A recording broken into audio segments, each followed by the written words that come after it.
A tribute to Gen Z media. Thinks they have the best every generation thinks they have the best movies, music, TV shows, and books. And as a member of Gen Z, let me just say that we definitely do. Let's start out with TV, and more specifically, cartoon. Peak Cartoon Network. Let's go through some of the let's go through some of the shit on here. We got Ben 10, peak Ben 10, OG Ben 10. Then we got Ben 10 Alien Force when it took a darker turn, but it was still a kid show. Not to mention Ben 10 Ultimate Alien. By that point, I was pretty old, but nigga, I was still watching that shit. Wait, what time did? No, I was still young as shit. Ben 10 Ultimate Alien was like when I was like what, 8? Yeah, I'm still target audience at 8 years old for Ben 10, my nigga. But Flapjack, Camp Lazlo, Total Drama, nigga, what? I barely remember this shit. I'm gonna keep it a bug. Chowder was more towards my early childhood. I'm gonna keep it a bug, but I still fuck with Chowder heavy. Billy and Mandy, same boat as Chowder towards my earlier childhood, but I fucked with it heavy. Flapjack just felt like brain rot. I'm gonna keep it a bug. Foster's Home for Imaginary Friends. I used to watch that show with my cousin all the fucking time, and it was a trip every time. The hyper-ironic, random humor Gen Z is known for really just stems from the cartoons we grew up watching. I mean, the most popular cartoon of our childhood followed an anthropomorphic bird and raccoon working at a park with a green man, a ghost, an immortal yeti with a gumball machine as a boss. It doesn't really get more random than that. Regular Show really had a massive influence on Gen Z's humor. I mean, the amount of times me and my friends have said, "Oh," after something epic happens, it's gotta be in the hundreds. Shout out to Def Punch and the Def Block. I'm not gonna lie, the Def Punch and the Def Block, oh my god, that's peak Regular Show. That's peak Regular Show. Nigga, Def Punch and Def Block? What niggas know about that? What niggas know about fuck this song about sleepovers and mac and cheese? Oh my god, niggas know the song I'm talking about. You niggas, oh my god, how did the song go? I had this shit memorized for so long. How did the song go? It was about mac and cheese and sleepovers, bro. Yeah, my brain farting. And we didn't just have Regular Show. I mean, Phineas and Ferb is probably my favorite show of all time, up there with The Sopranos. While the animation and premise of the show makes it appear like it's meant for little kids, the writing and humor is so clever and witty that I enjoy the show more now at 20 years old than I did when I was a little kid. Other shows like Gravity Falls, The Amazing World of Gumball, and Adventure Time also helped mold the absurd and spontaneous identity, humor, and culture of our generation. Now let's talk about music. Man, from 2014 to 2019, the amount of fuck 2014, nigga. My awakening, I want to say, starts in 09. Nigga, from 09 all the way to what? From 09 to 2019, that 10-year window, oh my god, music, bro. Music. 09, we still got peak Wayne, and then 2019, this is Lil Baby era. We started off as close friends, somehow you turn into my girlfriend. Bro, music is so peak. And then we got Summer 16 in there. Summer 16 is in there. 2012 is in there. 2015 is in there. So many peak years for music. I'm not gonna lie, the only year that's really like peak music that I feel like is missing is 2020. Eternal Take dropped. That Youngboy album, I think it was AI Youngboy. Did he drop it in 19 or 20? Fuck, I don't remember. But god damn, music was so peak. Released is astounding. Gen Z is obsessed with 2016, and I think a main reason for that is because so many great albums were released that year. Blonde. I think 2016 was one of the last times everyone really gave a fuck. Like, I think 2016 was one of the last times that everyone gave a fuck. Like, genuinely, the artists, they gave a fuck about what they do. Now it feels like niggas hop in the booth. A lot of niggas hop in the booth and they just do whatever the fuck. It doesn't feel like they give a fuck. At least a good amount of artists. Like, bro, some niggas be walking in the studio, have the same flow for years and years and years on end. Don't care about improving. Don't care about, perfecting their craft. But back in this time, bro, I remember hearing The Weeknd for the first time. actual, like, I levitated, bro. I levitated into a new dimensional plane. Hearing The Weeknd for the first time, hearing One Dance for the first time, hearing the Controller remix with Popcorn for the first time in the summertime. Gang, I levitated. I'm sorry, I levitated. Oh my god, it was just too good, and that's all like a 2-year window. If we're talking about the window I was talking about from 09 to 2019, nigga, there's still like 7 years outside of that. Hearing a Millie for the first time, hearing 6 foot, 7 foot for the first time. And mind you, at the time I heard it, I didn't even understand the fucking bars. I listen to that shit now. Paper chasing, what did Wayne say? Paper chasing, bitch, I'm right behind ya. Bitch, real G's moving silence like lasagna. When my nigga said, mine so sharp, I fuck around and cut my head off. What? Mine so sharp, I fuck around and cut my head off. Come on, bro. Lil Wayne is really that guy when it comes to the bars, bro. Oh my god, and not to mention all the Young Money music that came out. Not to mention all the Young Money. These hoes ain't loyal. These hoes ain't loyal. Bro, classics was dropping left and right, Boy, bro. Anti, Lemonade, Coloring Book, Black Star, The Life of Pablo, Untitled, Unmastered, Views, Awaken My Love. I mean, 2016 Uzi has basically become a mythical figure because of his consistency and output during that year.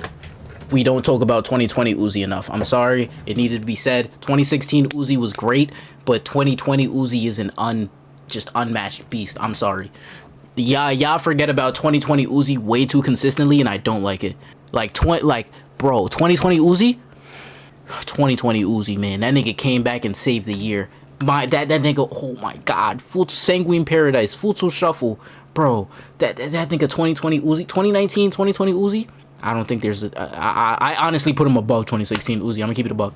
Full Shuffle, Sanguine Paradise, That's a Rack, and that's just that was all on one fucking drop, bro. All in one drop. Those 3 songs, one drop. And then he came back with Eternal Will Take, bro. Original Eternal Will Take. And then he was like, oh, y'all don't like this one? Here's the deluxe, Lil Uzi Vert versus the World 2, the sequel to this album right here. And brother, oh my god, it was so good. Amazing. Honestly, my probably top 2 Uzi album. I'm gonna keep it a buck. Top 2 Uzi album. I'm gonna be honest. Lil Uzi Vert versus the World 2 gotta be one of my top 2 Uzi albums. Oh my god, bro. Keep it a buck. I gotta be honest. God damn, we don't give 2020 Uzi enough credit. And I'm not saying these are necessarily Gen Z albums, but usually the music that's the most important to you is the music that was released during your formative years. And I just gotta say, we low-key win. Like, yeah, I'll admit we didn't have Michael Jackson or Biggie. No, I had Jack. I had Mike Jack. I'm 21 years old. I had Mike Jack.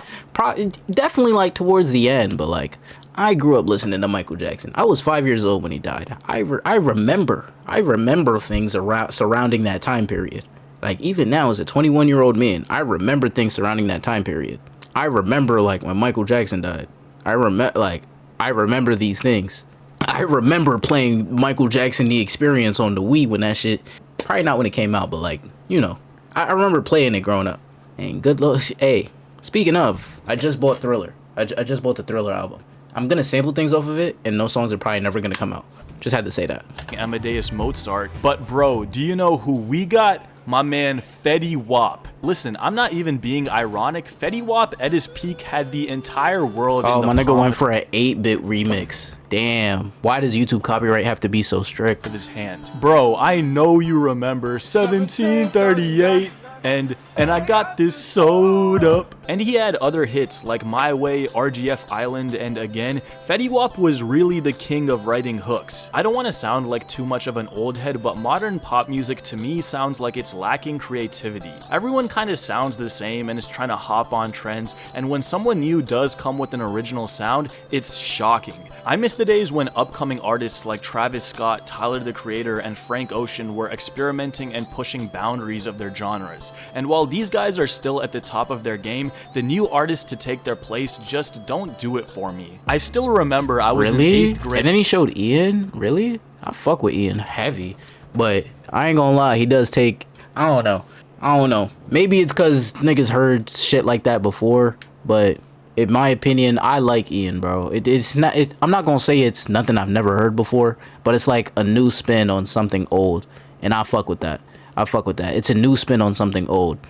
Like niggas be like, oh, he's imitating and copying Gucci and the Future and nigga, enjoy the music, my nigga. Enjoy the music. Like sit there, it's in your ears. Enjoy it. Come on, dog. Why you gotta shit on a nigga making it? Just enjoy it, bro. You enjoyed the original, right? So what isn't there to like about the new the reimagining of it? Come on, dog. Just hating for no reason. When Igor dropped, and I was blown away. It was equal parts soul, pop, and hip-hop. There was a complete narrative through the entire album. The music videos were beautiful. It was creativity at its peak. The greatest thing about this era of music was that there was something for everyone. There were plenty of pop radio hits. Hip-hop was going through its second prime. New wave R&B was on the rise, and artists were... But I ain't gonna lie, bro. We need new R&B. Everyone tries to sound like Brent. Everyone tries to sound like Brent or Bryson Tiller. Everyone tries to sound like Brent or Bryson Tiller, and I hate it. I hate it. Shout out Money Long though. Money Long is making her fucking waves. I love that lady. Money Long is feeding godly music into my ears, and I fucking love it. But I feel like a lot of people about to turn into clones of her too. I'm gonna give it a buck. But I love Money Long, bro. But every nigga you know tries to sound like Bryson Tiller or Brent. Were starting to mature and find their own sound. I couldn't be happier with the music Gen Z grew up with, and the same goes for video games. If there's one video game that would define our generation, it's obviously Minecraft. I really don't know what to say about Minecraft that hasn't already been said. It's a sandbox game. When you have a sandbox game define a generation, that says a lot about the generation that grew up with it. Like, dog, I ain't gonna lie. We like the Gen Z's defining game is a sandbox game, bro. That has to say something about our creativity or fucking everything, bro. I love Minecraft. Minecraft is definitely my top game all time. I'm gonna keep it a buck. I still fondly remember the days of hopping in worlds with my friends and building roller coasters, mansions, and having full-scale battles. It was the perfect escape, simple yet dense with content, complete freedom. The same goes for Minecraft's equally popular but wilder little brother, Roblox. There was really something for everyone in Roblox. Sports games, fashion games, tycoon games, mystery games. There was so much content and room for creativity and fun for a young mind. And I think we can all agree that sports games peaked during our childhood. 2K16 is probably my most played game of all time. It really 17. Is the perfect basketball game. And bro, how can 19. We forget those old FIFA soundtracks? Bro, this unlocked the memory. Oh my god, FIFA on my iPad? I know y'all played FIFA 14 when the World Cup was going on. Bro, FIFA on the iPad when the World Cup was happening, bro, in, what was it? I think it was Africa that year. Bro, I don't remember what country, but I know it was in Africa that year, bro. Oh, wait, I'm lying. Brazil. It was Brazil. I'm being a dickhead. Oh my god. No, I remember when, oh my god, FIFA on the iPad. That shit was so peak. I need to know now. Unfortunately, these days, sports games have been watered down to over-monetized, recycled slop held hostage by corporate overlords. But I still remember the days of try-harding on my park and having intense battles with my brother on Madden. We even witnessed mobile games like Clash of Clans and Clash Royale take over the zeitgeist of our generation. And of course, who can forget Flappy Bird? When it comes to Gen Z, I feel like I have to talk about books, and really one specific book series, Diary of a Wimpy Kid. I don't think there's ever been or ever will be another book series like Diary of a Wimpy Kid. Much like the cartoons This should be something to me, man. Diary of a Wimpy Kid, bro. I remember niggas used to go book for book when it came to Diary of a Wimpy Kid, bro. The first one I bought, it was the orange one, bro. It was the one that was like tangerine colored. I forgot what it was even about. I read it one time, and I needed more expeditiously. Bro, Diary of a Wimpy Kid was so big. We grew up watching, this book series had a profound impact on the culture and humor of Gen Z. While most children's books try to teach good values like honesty and hard work, Jeff Kinney throws all of that out of the window. Cabin Fever, which one is that? That's the blue one? Bro, which one did I have? I had the orange one, bro. I had one of those orange ones. The blue one? I knew it, nigga. Oh my god. Orange was long haul? Yeah, that's definitely the one I had. Yep, this is the one I had. I think this is the one. Wait, the fuck? When did this come out? 2015? God damn. Dog Days. I remember when this came out. Last Straw. This one too. Roderick Rules, bro. They still dropping them?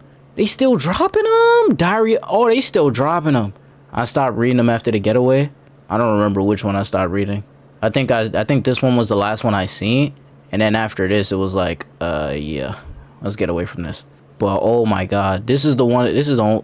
I think this one I had. Somebody let me borrow one of these. I don't even remember. This one was the last one I had, but somebody let me borrow one of these. I don't remember which one. And I think I gave away mine. Greg Heffley is cynical, self-serving, opportunistic, lies, cheats, and that's always tries to find a shortcut. Hey, that's a fucking canon event, bro.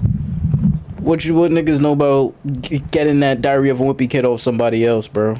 Basically, Greg Heffley is the most honest children's book character we've ever seen. Motherfuckers don't know about the Scholastic Book Fair. Yo, gang, I ain't gonna lie. I don't like spending money for shit. But my niece, she came to me and she was like, "Yo, we about to have a book fair. I want this book, that book, that book. Oh, which one you want? Oh, you want that book? Oh, get that one too. Get that other one too. Get you a pen while you at it. One of those multicolored pens. Yeah, get you one of those. Get you like 3 erasers too. And you probably not even gonna use them just for the status. You know what? Get you some lead pencils too. Gang, I had to come through. Oh my god. I used to beg my mom for some bready. See, violate. Oh my nigga. Niggas used to have to beg for that bread. Niggas used to have to beg for the bread, bro. Oh my god, gotta do it for the bro. Oh god. Gotta do it for the little niggas, bro. I got money now. I was pleading for it, bro. I remember.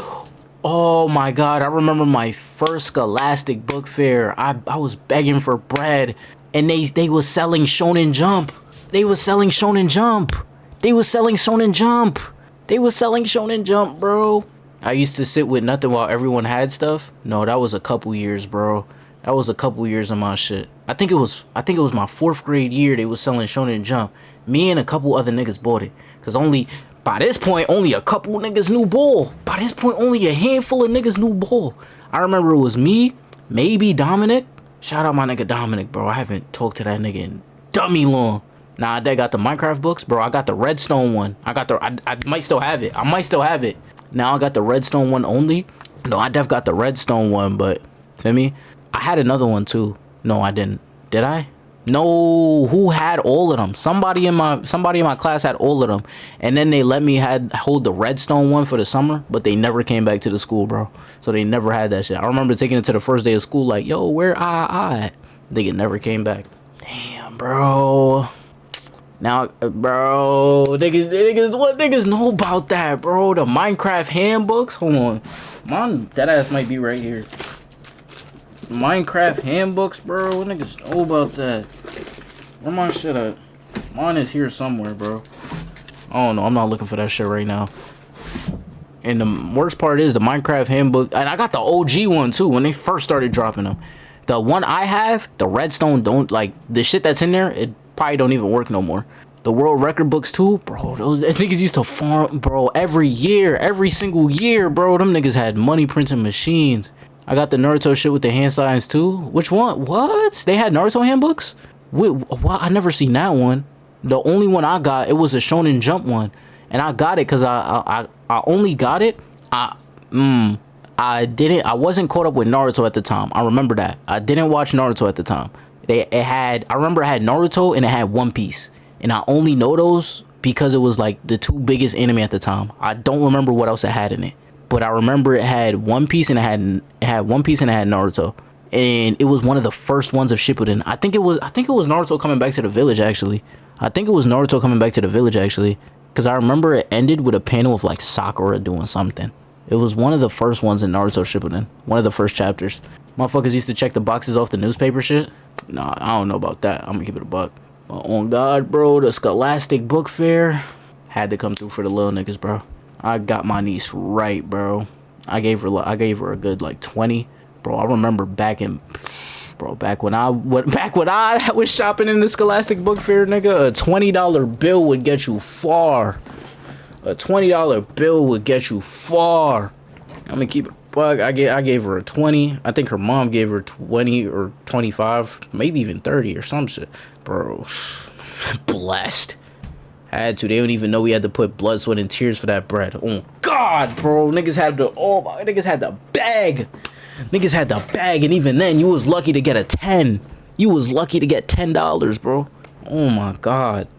Had to come through for the what? I think because Gen Z has always been hyper aware, we reject overly righteous characters because we know they don't exist in real life. The people around us operate like Greg, and in many ways, so do we. He was a hilariously flawed character that rarely learned his lesson, and we couldn't get enough. Much like the cartoons we grew up watching, Jeff Kinney gave us the respect of not talking down to us. The magic of those first 6 books will forever hold a special place in my heart. And clearly I'm not the only one, with Diary of the Wimpy Kid still being relevant in meme culture till this day. There's an entire subculture of Diary of the Wimpy Kid fanfictions that range from extremely hilarious to downright depressing. And from time to time, I still read through this book series because it has a distinct comfort and charm that I can't find anywhere else. If we're gonna talk about Gen Z media, then it's only right that we talk about Gen Z social media. While short form, I ain't gonna lie, bro. Oh, we're going into Vine territory. I'm gonna keep it a buck. When it comes to social media, our generation had it the best between, I want to say, the eras of like 2014 to about 2018. Around 2018 is where you lose me. Vine, Snapchat, that's it. Bro, when niggas was on Vine, Snap, Kick, you had that holy trinity. Yeah. That shit means something to me, man. Once niggas started introducing Facebook, Instagram, once niggas had Facebook and Instagram, yeah, it was over. It was over. I ain't gonna lie, that's when we became cooked. Once Meta came into the mix and was like, oh yeah, you over here now? Fried. Yeah, that was the time our generation got fucking shook for everything we had, bro. We're done for. Kick, I had all of my, bro. Gang, Kick. I ain't gonna lie, Kick was lit, bro. The Kick group chats, where you had the whole class in that bitch. Nigga, what niggas know about them Kick group chats, bro? Them Kick group chats used to be so lit. Niggas would be up till dummy late. And I know I'ma see the nigga tomorrow. But niggas, I'm still talking in that group chat, nigga. Oh my God. I ain't gonna lie. Shout out to my parents for giving me unregulated internet access. But still, at the same time, like, that shit fucked me up in a lot of ways. Let me keep it a buck. That stupid Snapdog filter. Bro, everybody was using that shit in like 2016, bro. 2015, 2016, that dog filter, everybody and their moms had it. Everybody, you take a picture and you don't got the dog filter? What is wrong with you? But in that point, that's when niggas was moving like, oh my God, bro. We peaked. 2014 to 2018 social media, peak. I'm not gonna lie, bro. Y'all motherfuckers don't know about the Thrasher. What is this nigga? What is the Thrasher? What? I know about Vine. From apps like Vine and TikTok. There's a pic out me of there with a tech and a do-rag on. The tech, the do-rag, oh, the t-shirt. Oh, the Thrasher. The skateboard Thrasher. That was the fucking skateboard like default starter pack with the flaming. I know which one you talking about with the flaming letter. Yeah, you know ball. This the default skater tee. Yep, and none of these niggas can skate. Oh my God, I forgot about this. I used to want one of these so bad. That teacher. Trash. I'm about to bust y'all heads right now. I'm about to explode y'all heads right now. What niggas know about mac and Cheetos, bro? What niggas know about know about mac and Cheetos, bro? What niggas know about mac and Cheetos? Dots. Shit dirt. Niggas was out to Canada for it. Bro.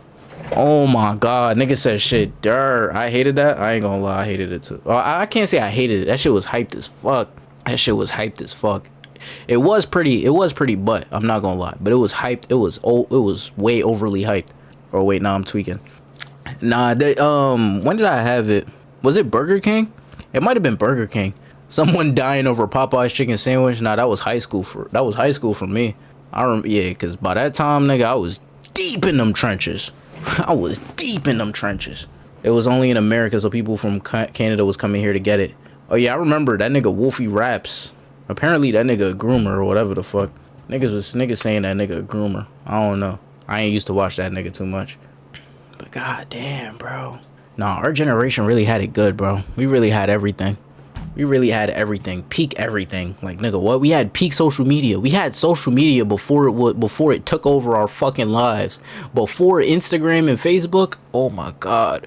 When you had that rotation of Kick, Vine, Dub Smash, Musically, Astro World was booming. What are you talking about? No, Clubhouse? Ooh, the album? No, nigga talking about albums now. That album was good as fuck. I'm not gonna lie. I listened to it on drop. That album was good as fuck. In my opinion, a little long, but I give it grace. That was the default. Nah, bro. Yeah, once Instagram and Facebook became the default, I think that's where we fell as a society. We gotta go back to installing new apps like every couple months. I'm gonna give it a buck. That's what we about to have to do. Like a new app every couple months. I miss that era where you have like maybe a couple set in stone, like your Snap, your Vine, and then beyond that, it's like a new app for something different every couple months. Cause I remember one summer it was Uvu, the next summer it was like Google Meet, or the next like couple months, like in the fall, it was Google Meet. Instagram was popping, don't get me wrong, but didn't come close to Snap and Vine. Bro, when Snap was the default method of communication, life was great. Life was amazing. Life was the best. When Snap was the default method of communication, that's when life was good. I miss that. Now, before, nigga, you just send a snap. Worst come to worst, they take a screenshot. And you gonna see it if they don't know what they doing. If they don't know what they doing. Hey, nigga like me. Oh, bro, I landed and immediately got sick. Yeah, GG's. You're fried. But, nigga, what I would do, nigga, what? You know, niggas was swiping before you could get caught for swiping. And now they got Snapchat Plus and all that shit. I'm not paying for all that. I'm sorry. I'm not paying for all that. Motherfuckers had to put blood, sweat, and tears to up in their score. Nigga, if you miss that streak one day, your streak is over. If you never had a 100+ streak, don't talk to me. If you never had a 100+ streak, don't talk to me, nigga. What niggas know about shooting a shot with girls? By sending them a snap streak. Nigga, you got that shit back? Oh yeah. I'm gonna keep it a buck. That was my method. Oh god, that was my method.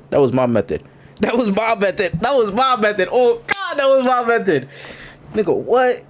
I'm like, hold on, Shirty kinda. You take that black screen, you draw that S, send it. Nigga, you get that shit back?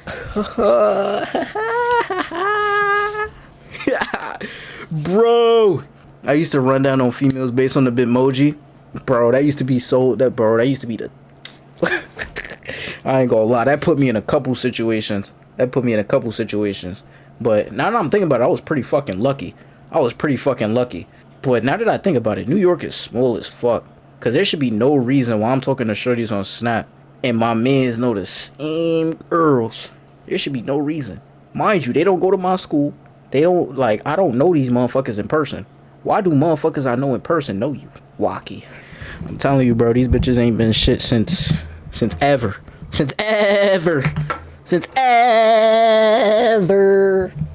Yo, this reaction gonna be like 30 minutes long, bro, for an 8-minute video. Have been huge during our childhood, culturally nothing really comes close to YouTube. I'm genuinely glad I got to witness the old days of YouTube. The days of FNAF Let's Plays, OG phase, back when H3H3 was making hilarious commentary videos, Casey Neistat's daily vlog, the rise of animation channels. There was so much diverse content. But of all the great channels we grew, there was so much diverse content. But of all the great channels we grew up with, for me, one of them stands up above the rest as the greatest YouTuber of all time. A man who defined the humor for a generation of children. Yo, what's up? My name is Ardizzle for Shizzle my nizzle off the hizzle. Ryan Higa. It's really hard for me to put into words. Shout out Nigga Higa. I'm gonna give it a buck though. Like, Nigga Higa was funny as fuck, but I ain't gonna lie, I watched him like when he first like blew the fuck up, and then when I started getting into like more sanctioned off shit, I became like a super heavy 2K nigga. I mean, look at me. I was just at DreamCon this past week. I mean, I think we know where that went, but like obviously I became a 2K nigga, bro. I became a 2K nigga. Like, it was either you're an athlete IRL or you're good at 2K. And nigga, I was good at 2K. So that's the direction I went. So obviously I'm knowing about Soulluminati. I'm watching Soulluminati, God Triller, RIP. I'm watching Pretty Boy Fredo. I'm watching Agent back in 2K17. You could have did both. Facts. I definitely could have. Not with the shit I was watching. Because at the same time, you got to remember, at the time, I'm super heavy into like anime and shit. So mind you, by this point, I'm also playing Ninja Storm. I'm not good, but I'm playing it. I'm also playing Ninja Storm. I'm also playing Xenoverse. I'm also buying Xenoverse 2. I'm also like, feel me?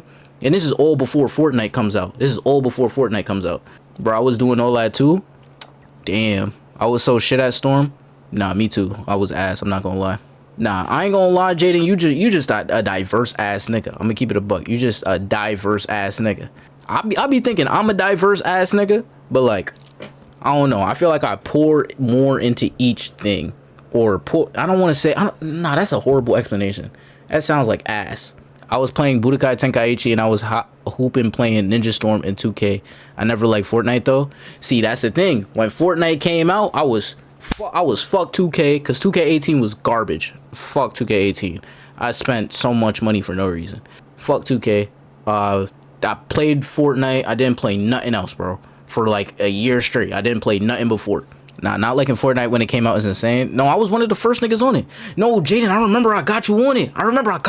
It was, ooh, I remember that OG lobby. It was you, me, Arif, probably Jason V. I remember that. Back when niggas had team killing, niggas deadass would just sit in Loot Lake and kill each other, bro. Kill each other for we wasn't even killing anybody else. When Fortnite first came out, bro, we would chill in Loot Lake and just kill each other. Oh my god, I remember that very first lobby, bro. Me and Arif was playing at OD. And this is like when it very, very, very first came out. My heart used to skip beats when I was in a 1v1. Word, before they added Playground and like 1v1, and before 1v1 and niggas was like something that was like you did all the fucking time. You only got like maybe 5 1v1s in a match. Bro, my heart used to nigga, what? I used to see a nigga. Bro, oh my god, my shit used to race, bro. My shit used to skip beats, nigga. I'm like, don't let it be you and like 3. Don't let you be top 5. Don't let you be top 5, nigga. You be top 5, it's over. You be top 5, nigga. I'm not even breathing no more. In OG Fortnite, 2018 Fortnite, not even 2018, 2017 Fortnite. Niggas know about that Halloween skin, nigga. I'm OG, bro. I'm OG, season 1. I'm a season 1 vet, bro. Don't, oh my god, bro. I remember when the Skull Trooper first came out. I remember seeing Renegade Raider in the shop. Come on, bro. Come on, bro. COD was better and rather played Need for Speed. I can't get mad at you for that. I played during the end of season 2. I was thinking, damn. I low-key should have got the season 2 battle pass, because I could have got the season 2 battle pass. I'm not gonna lie, I was never going to buy Skull Trooper or Renegade Raider. I just wasn't dropping money on a free-to-play game that nobody else was playing. I wanted Black Knight. No, I was never getting that. The best I could get was probably like those skins at the beginning of the battle pass. Damn, but oh my god, I really wish I bought that battle pass, bro. But I mean, I was like 12. I had no money.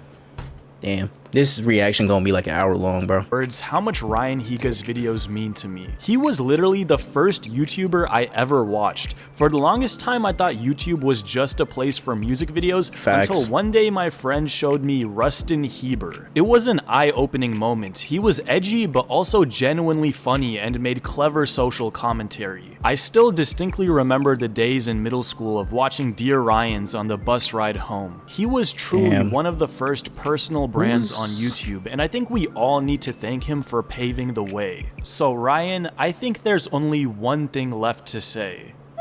And follow me on Instagram. I'm posting there once we hit 40,000 subscribers. Damn, oh shit, I pressed the wrong shit. But damn, bro, I remember this era of YouTube where you would go to the homepage and instead of it would just be straight music videos.